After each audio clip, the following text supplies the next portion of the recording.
Guys, അപ്പം നമ്മൾ ഇന്ന് ഒരു സാധനത്തിലേക്കാണ്. ഇപ്പം എപ്പോഴും എല്ലാവരും വരക്കണതും അതിൻ്റെ ടോയ്സുമാണ് മേടിക്കുന്നത്.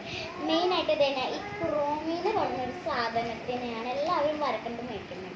ഞാൻ ആദ്യമായിട്ട് ബ്ലൈൻഡ് ബാഗ് ഉണ്ടാക്കാനായിരുന്നു വരച്ചിരുന്നത്. അപ്പോൾ ഇത് വരച്ചപ്പോൾ ഇതിങ്ങനെ ഒരു സാധനം ഉണ്ടെന്ന് എനിക്ക് മനസ്സിലായി. അങ്ങനെ ഞാൻ അത് ഡ്രോയിങ് ബുക്കിലേക്ക് വരച്ചു. ഇതാണ് അവസ്ഥ. ക്രോമിന്റെ ഒരു കണ്ണുണ്ട്, പക്ഷെ രണ്ടാമത്തെ കണ്ണില്ല.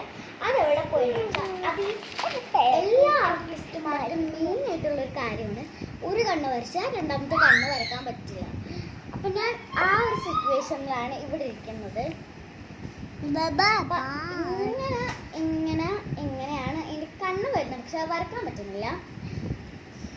ഇത് ആർക്കൊക്കെ ഇങ്ങനത്തെ ഒരു അനുഭവം ഉണ്ടായിട്ടുണ്ട് അവരൊന്ന് കമന്റ് ചെയ്യണേ. പിന്നെ ഈ സാധനത്തിന് ഇഷ്ടമുള്ളവരെ എല്ലാവരും എൻ്റെ ചാനലിനെ മറക്കാതെ ലൈക്കും സബ്സ്ക്രൈബും ചെയ്യുക. അപ്പം ഞാൻ നിങ്ങൾക്ക് ഒരു സ്പെഷ്യലായിട്ട് ഞാൻ ന്യൂ ഇയർ ആയിട്ട് വരച്ച ഒരു കാര്യം കാണിച്ചു തരാം.